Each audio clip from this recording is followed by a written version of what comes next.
योग शरीर और मन को संयुक्त कर चैतन्य आत्मा का साक्षात्कार और पूर्ण आनंद प्राप्त करने की प्रक्रिया। योग के कई रूप हैं और स्वस्थ जीवन के लिए महत्वपूर्ण भूमिका भी है। योग स्वस्थ रहने के लिए भी उपयोगी है, बीमारियों से बचाव के लिए भी और कई बीमारियों को ठीक करने में भी प्रभावशाली है। हमारी जीवन शैली से जुड़ी समस्याएं जैसे मोटापा, उच्च रक्तचाप, हृदय रोग, जोड़ों संबंधी समस्याएं, श्वसन रोग, मधुमेह, तनाव और उदासीनता, ये सभी समस्याएं आज आम हो गई हैं और इनसे ग्रस्त लोगों की संख्या भी बढ़ रही है। इन बीमारियों से ग्रस्त लोगों में योग काफी प्रभावशाली है। योग का चिकित्सा पद्धति के रूप में प्रयोग जीवन शैली संबंधी बीमारियों में काफी उपयोगी है। वहीं योग को अपने जीवन में शामिल कर निरोग रहना और रोगों से बचाव करना संभव है। तो योग के बहुत से फायदे हैं, कौन से लाभ होते हैं और खास तौर पर योग का वैज्ञानिक पक्ष क्या है, ये आज हम अपने विशेषज्ञों से समझने वाले हैं। इस विषय पर जानकारी देने के लिए हमारे साथ स्टूडियो में विशेषज्ञों का खास पैनल मौजूद है। तो आइए आपका परिचय उनसे करवा दें। हमारे साथ स्टूडियो में मौजूद हैं डॉक्टर चिन्मय पांड्या, आप प्रो वाइस चांसलर देव संस्कृति विश्वविद्यालय शांति कुंज हरिद्वार से हैं। तो आइए चर्चा की शुरुआत करते हैं। आप सभी को अंतर्राष्ट्रीय योग दिवस की बहुत शुभकामनाएं और बधाई। सबसे पहले डॉक्टर चिन्मय पांड्या, हम आपसे चर्चा की शुरुआत करें। योग की जब भी बात आती है तो बहुत से लोगों के मन में ये बात रहती है कि ये शरीर को केंद्र में रखता है या मन को या आत्मा को। बहुत अच्छा प्रश्न है संजीव जी, पर जो योग का मूलभूत उद्देश्य है वो पूरे समग्र व्यक्तित्व का उत्कर्ष है। यदि हम लोग भगवत गीता को ही उदाहरण के रूप में लें तो भगवान श्री कृष्ण गीता में कहते हैं योगः कर्मसु कौशलम, और उसी को थोड़ा सा और आगे बढ़ाते हुए कहते हैं समत्वम योग उच्यते। मनुष्य के जीवन में दो तरीके के संकट सामान्य रूप से आते हैं। यदि जीवन शैली बिगड़ जाती है तो रोग निकल करके आते हैं, और यदि आदमी के सोचने का तरीका बिगड़ जाता है तो शोक निकल करके आता है, मनों के रोग बढ़ जाते हैं। और यदि हम लोग उसे समग्र रूप से देखना चाहें तो ऐसा लगता है कि जब मनुष्य का व्यक्तित्व कई हिस्सों में विभाजित हो जाता है, when we have got disintegrated personality, then we feel that we are disharmonised. तब हमारे अंदर का जो संतुलन है वो कहीं ना कहीं बिगड़ जाता है। और जब ये संतुलन एक जगह पर आ जाता है, जब हमारा व्यक्तित्व एक जगह पर केंद्रीभूत हो जाता है, इंटीग्रेटेड हो जाता है, होलिस्टिक हो जाता है, तब हम उसको योग बोलते हैं। तो योग पूरे के पूरे व्यक्तित्व को सही दिशा देने का नाम है। जी डॉक्टर पांड्या, आपसे यहाँ ये समझना चाहेंगे हम, अब ये बात आ गई, बहुत से लोगों के मन में ये भी बात रहती है कि वो बीमार हैं, वो योग करेंगे तो निरोगी हो जाएंगे या उन्हें दवाइयाँ नहीं खानी पड़ेंगी। ये जरा थोड़ा सा अंतर लोगों को बता दीजिए, लोगों के मन में ये बात ना रहे कि वो बीमार हैं, दवाइयाँ खा रहे हैं, दवाइयाँ बंद करके फिर योग की तरफ जाएं। सबसे पहले तो इस संदर्भ में दो बातें मेरी समझ में समझ लेने योग्य हैं। एक तो ये कि जब हम लोग योग को विज्ञान के रूप में कहते हैं तो मात्र चिकित्सा ही विज्ञान नहीं है, प्रिवेंशन भी विज्ञान है। तो एक जो महत्वपूर्ण बात है कि यदि हम लोग अपने पहले समय के इतिहास को उठा करके देखें तो पाएंगे कि भारतवर्ष में जितने भी योग से संबंधित विशेषज्ञ हुआ करते थे, आयुर्वेद से संबंधित विशेषज्ञ हुआ करते थे, राज्य के राजा उनको इस बात के लिए धन दिया करते थे कि उनके राज्य में कोई बीमार न पड़े। यदि आपके राज्य में कोई बीमार पड़ गया तो आपके होने का कोई उद्देश्य पूर्ण नहीं हो पाता। तो आपका होने का उद्देश्य ये था कि आप अपने प्रजा की जीवन शैली इस तरीके की बना दें कि आपके राज्य में किसी को भी रोग का सामना न करना पड़े। यदि हम लोगों को डैमेज कंट्रोल का काम करना पड़े कि बीमारी घट चुकी है और उसको ट्रीट करने के लिए हमें योग का, आयुर्वेद का या अन्य भारतीय परंपराओं का सहारा लेना पड़े, तो पहले तो उनका उद्देश्य ही अलग हो जाता है।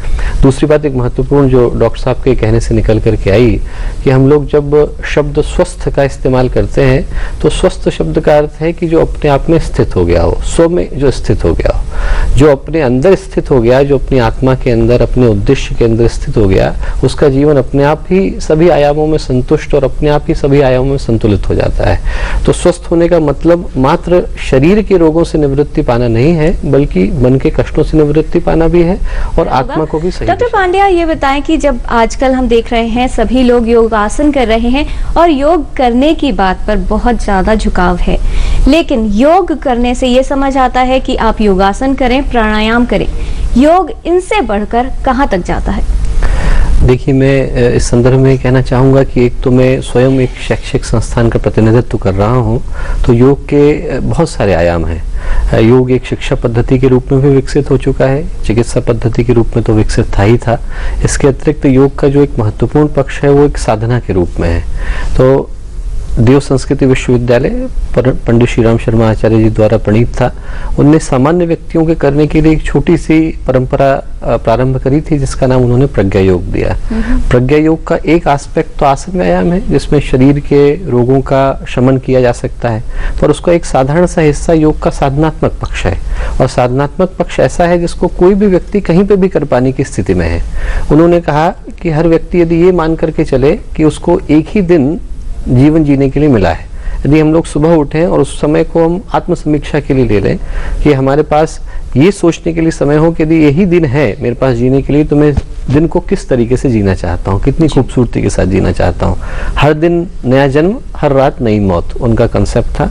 और शाम को सोते वक्त यदि हम लोग रिविजिट कर लें और अपने आप को सेल्फ एनालिसिस करके देखें कि हम अपनी अपेक्षाओं पर कितना खरे उतर पाए, तो हम योग के साधनात्मक पक्ष को भी पूरा कर लेते हैं। इसके अतिरिक्त निश्चित रूप से हम लोगों के देव संस्कृति विश्वविद्यालय में प्रज्ञा योग के ऊपर ही कम से कम 300 से ज़्यादा शोध अध्ययन हो चुके हैं। 150 के करीब PhD इस विषय पर हो चुकी हैं। अनेकानेक शोध प्रोजेक्ट जो है इस संदर्भ में सबमिट किए जा चुके हैं। जी। और मुझे लग रहा था कि शायद ऐसा कोई प्रश्न हमारा दर्शक पूछेगा, पूछ ही लिया है उन्होंने। सुनील जी हैं, उन्होंने प्रश्न ही पूछा है। डॉक्टर पांड्या, आपसे ही पूछता हूँ मैं ये। उन्होंने ये जानना चाहा है कि योग से मन को शांति मिलती है, तो ये मन होता कहाँ है शरीर में? माइंड की जो सीट है वो कहाँ होती है? कहाँ से ये मन को शांति मिल जाती है? यही प्रश्न किसी ने पातंजलि से भी बहुत पहले पूछा था। तो पातंजलि ने अपने सारे शिष्यों से पूछा कि आप में से सुखी कौन है, और सारे शिष्यों ने आपस में डिस्कस करके उत्तर दिया कि हम में से कोई सुखी नहीं है। और पातंजलि ने उस प्रश्न का उत्तर नहीं दिया, वो अगले प्रश्न पर बढ़ गए और उन्होंने बोला कि द्वंद्व क्या है। जो दोनों के बीच पे पढ़ने वाली बात है वो ये है कि उनके हिसाब से द्वंद्व ही सारे दुखों की जड़ है। और उनका कहने का एक ही अर्थ है कि जब हमारे शरीर के व्यक्तित्व की 3 ही रचनाएं हैं, या तो हम लोग कार्य करते हैं, कर्म है, या फिर हमारी भावनाएं, हमारे इमोशंस हैं, या फिर हमारा चिंतन है, हमारे थॉट्स हैं। यदि तीनों अलग अलग दिशाओं में जा रहे हों तो हमारा व्यक्तित्व उसी क्षण में विघटित हो जाता है। उसी समय में हम लोग कॉन्फ्लिक्ट में, द्वंद्व में एंटर कर जाते हैं। और द्वंद्व किसी एक स्थान पर लोकेटेड नहीं है, वो पूरे व्यक्तित्व के सभी हिस्सों में बढ़ जाने का नाम है। और इसीलिए उन्होंने योग को चित्त की वृत्तियों का निरोध कहा कि जैसे ही चित्त के अंदर की जितने भी ऑसिलेशंस हैं, जितने भी उसके अंदर की उठने वाली अर्जेस हैं, इम्पल्सेस हैं, वो शांत हो जाते हैं, तो चित्त उसी तरीके से शांत हो जाता है जैसे समुद्र के अंदर की लहरें शांत हो जाने के बाद समुद्र बिल्कुल निर्मल हो जाता है। तो मन किसी एक जगह पर स्थित नहीं है, मन गतिशीलता का नाम है। मन में विचार आएंगे तो मन है, और मन में से गतिशीलता चली जाती है तो मन नहीं है, निर्विकार हो जाता है मन। ये हमारा प्राचीन ज्ञान है जिसमें विज्ञान है, इसीलिए योग की महिमा है। डॉक्टर पांड्या, एक बात जो हम सबके साथ होती है वो ये कि जब तक हम बीमार नहीं पड़ते, स्वास्थ्य की ओर, अपने शरीर की ओर ज़्यादा ध्यान देते नहीं हैं लोग। लेकिन जब कोई बीमार हो जाता है परिवार में, तो फिर सारे साधन, धन उसकी तरफ हम जुटा लेते हैं। फिर चाहे ज़मीन बेचनी पड़े, जेवर बेचने पड़े, सब कुछ करता है व्यक्ति। योग की अवधारणा बिल्कुल अलग है। योग अगर जीवन में अपना लिया जाए तो जैसा कि बार बार आप सभी विद्वानों का ये कहना है कि हम निरोगी रहेंगे, शरीर निरोगी होगा, मन भी ठीक रहेगा, चित्त भी शांत रहेगा। क्या ये सचमुच योग उतना सुलभ है और सस्ता भी है, और भारत जैसे देश के लिए परम आवश्यक भी है? योग निश्चित रूप से सस्ता भी है, सुलभ भी है, और हर व्यक्ति के लिए कर पाना संभव भी है। और जब हम लोग इस संदर्भ में चर्चा करते हैं कि योग, जब आदमी बीमार पड़ जाता है तो उस समय में वो सारी चीज़ों को जुटाता है अपने स्वास्थ्य के लिए, तो इस संबंध में एक एनालॉजी मैं कहना चाहूँगा कि यदि छत से पानी गिर रहा हो, लीक हो गई हो और ज़मीन पे पानी आ गया हो, तो हमें पोंछा लगाने की आवश्यकता भी है, उसको मॉप करने की आवश्यकता भी है, और लीक को करेक्ट करने की भी आवश्यकता है। यदि हम लोग सिर्फ ज़मीन से पानी साफ करते रहेंगे और ऊपर की लीक को करेक्ट नहीं करेंगे, तो फिर उस तरफ से पानी लगातार आता रहेगा। और योग की जो अवधारणा है वो समग्र स्वास्थ्य की अवधारणा है। योग की अवधारणा है कि यदि आदमी बीमार पड़ गया है तो उसको हम स्वस्थ कैसे कर सकते हैं, और योग की ये भी अवधारणा है कि हम उसके चित्त में ऐसी क्या सिद्धांत उसके अंदर डाल सकते हैं, जिसके कारण वो जीवन के सही सूत्रों को अपने जीवन में अपना सके और जीवन को पूर्ण रूप से निरोगी कर सके। पूर्ण रूप से निरोगी करने का अर्थ है कि न केवल शरीर के कष्टों से मुक्ति पा सके, बल्कि अपने चिंतन को भी इस तरीके का, दृष्टिकोण को भी ऐसा बना सके कि वो इसके अन्य जो मार्ग हैं, जैसा कि स्ट्रेस के बारे में डॉक्टर साहब ने बोला, टेंशन है, ओबेसिटी की ही बात ले लें, अभी हम लोग बात कर रहे हैं, तो ओबेसिटी का एक एस्पेक्ट साइकोलॉजिकल है, एक एस्पेक्ट फिजियोलॉजिकल है। एक एस्पेक्ट वो है जो शरीरगत समस्या है, एक एस्पेक्ट वो है जो कि मन से जन्मी समस्या है, एक एस्पेक्ट वो है जो समाज के अंदर पैदा हुई समस्या है। तो इन सारी चीज़ों को एक जगह पर ला करके कंट्रोल करने का, सही करने का, करेक्ट करने का, इम्प्रूव करने का काम योग करता है। जी डॉक्टर पांड्या, ऐसे में अगर योग को अपनाना है तो अपना समय का अभाव है जिन लोगों के पास, जिनको ये लगता है कि हमारे पास बहुत ज़्यादा समय नहीं है, या फिर ये कि किस उम्र से इसको अपने जीवन में लाया जाए, तो किस तरह से जब इसको अपनाने की बात होगी तो इनकॉर्पोरेट कैसे किया जाएगा, जीवन में इसे कैसे उतारे इस पद्धति को? इसको पैशन की तरह से अपनाना होगा तो फिर आदमी अपने आप इसको शुरू कर सकता है। जैसा कि राजेश जी ने बोला कि आदमी छोटी छोटी क्रियाओं से आरंभ करे। सामान्य रूप से हम सोचते हैं योग का मतलब मात्र आसन है, और योग का अर्थ क्रियाएं भी हैं, बंध भी हैं, प्राणायाम भी हैं, विशेष अभ्यास भी है, और आदमी अपनी रुचि के अनुसार किसी भी तरीके के मार्ग को अपनाकर वहाँ से शुरू कर सकता है। साथ ही जहाँ तक देर से किसी चीज़ को शुरू करने की बात है, तो गोस्वामी तुलसीदास जी ने 92 वर्ष की उम्र में रामचरितमानस को लिखना प्रारंभ किया था। तेलंग स्वामी ने 120 वर्ष की उम्र में दीक्षा ग्रहण करी थी। तो कोई भी उम्र हो, जब भी आदमी अच्छी भावना के साथ शुरू करता है तो उम्र कभी भी लेट उम्र नहीं होती। गुरुदेव ने कहा था, परंपराओं की तुलना में विवेक को महत्व देंगे, और विवेक का मतलब होता है कि देश काल परिस्थिति के अनुसार लिया गया निर्णय। जो चीज़ आज से 50 वर्ष पूर्व वैलिड थी, उसमें आज के समय के अनुसार कुछ परिवर्तन करने की आवश्यकता पड़ ही जाती है। और जहाँ पर प्राणायाम करने का यहाँ से परामर्श दिया जा रहा है, तो कोई ये नहीं कह रहा कि दिल्ली की रेड लाइट पर जाकर के आदमी प्राणायाम करे। आदमी अपने घर के अंदर, अपने सही वातावरण के अंदर प्राणायाम कर सकता है, और साथ ही इस चीज़ का निर्णय स्वयं अपनी बुद्धि से ले सकता है कि कहाँ पर किस समय किस चीज़ को करने की आवश्यकता है। जो चीज़ निश्चित रूप से सभी समयों में सही है, वो उसके पीछे धैर्य की भावना, कि कोई चीज़ एक रात के अंदर रोम का निर्माण नहीं हुआ था, एक रात के अंदर हम लोग भी कुछ नहीं कर सकते जी। दीर्घकालिकता कि लंबे समय तक किया जाए, और निरंतरता कि आदमी उसको डेडिकेशन के साथ, परसिस्टेंस के साथ, परसेवरेंस के साथ करता रहे, और इस भाव के साथ करता रहे कि हम अपने जीवन को सही बनाने के लिए इस कार्य को कर रहे हैं, तो परिणाम निश्चित रूप से निकल कर आएगा। डॉक्टर पांड्या, ये बताइए, एक पक्ष जो है योग का जिस पर कम चर्चा हो पाती है, अध्यात्म के पक्ष पर जरा थोड़ा सा प्रकाश डालिए। देखिए, योग शब्द का जो अर्थ है वो आध्यात्मिक संदर्भ में ही निकल करके आया है। योग शब्द संस्कृत के युज शब्द से निकल करके आया है, जिसका अर्थ होता है मिलन या समाधि, और उसके पीछे का भाव यही है कि समस्त विश्व में, समस्त ब्रह्मांड में एक ही ऊर्जा, दिव्य ऊर्जा व्याप्त है, चाहे उसको आप नाम कोई सा भी दे दें, और व्यक्ति के अहंकार के कारण आदमी इसके अंदर विभाजन पैदा कर देता है। जिस क्षण मैंने मैं होने की रेखा खींची, वैसे ही मैंने तुम होने की रेखा भी खींच दी, और जिस क्षण मन में भाव आ जाता है कि हर जगह पर परमात्मा और एक ही ऊर्जा व्याप्त है, उसी क्षण आदमी उस ऊर्जा के साथ एकाकार हो जाता है। और यही भाव योग का है कि आदमी के अंदर की जो इंडिविजुअल कॉन्शियसनेस है, उसके अंदर की जो व्यक्तिगत चेतना है, वो जब समष्टिगत चेतना में मिल जाती है तो उसके अंदर योग जन्म ले लेता है, जिसको हम लोग सामान्य भाषा में योग जोड़ना भी बोलते हैं, मिलन भी बोलते हैं। तो वो जो मिलन है वो आत्मा का परमात्मा के साथ मिलन है, उसी संदर्भ में उसको कहा गया है, और इसीलिए योग को प्राचीन काल में साधना पद्धति के रूप में स्वीकार किया गया।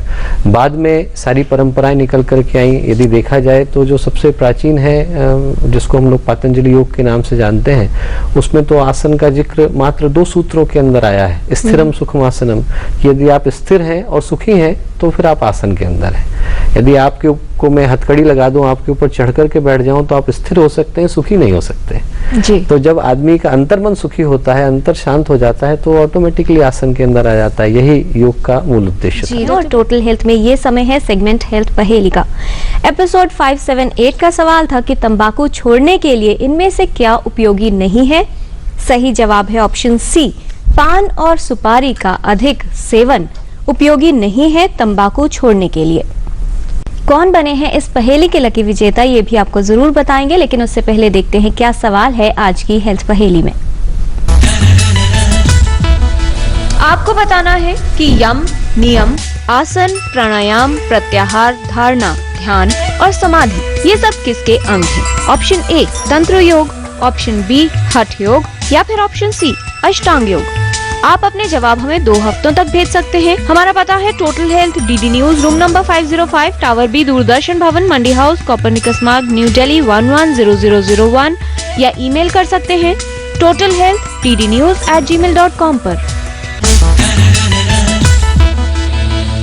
तो आप भी इस पहेली का सही जवाब भेजकर हमारे हेल्थ क्विज कॉन्टेस्ट में शामिल हो सकते हैं। और कौन बने हैं एपिसोड 578 के लकी विनर, ये बताने के लिए हम रिक्वेस्ट कर रहे हैं डॉक्टर पांड्या से, जिनके सामने हमने रख दी हैं सारी करेक्ट एंट्रीज जो आपसे हमें मिली हैं। डॉक्टर पांड्या, आप हमारे व्यूअर्स को बताएं कि सारी करेक्ट एंट्रीज में से आज के एक लकी विनर कौन है?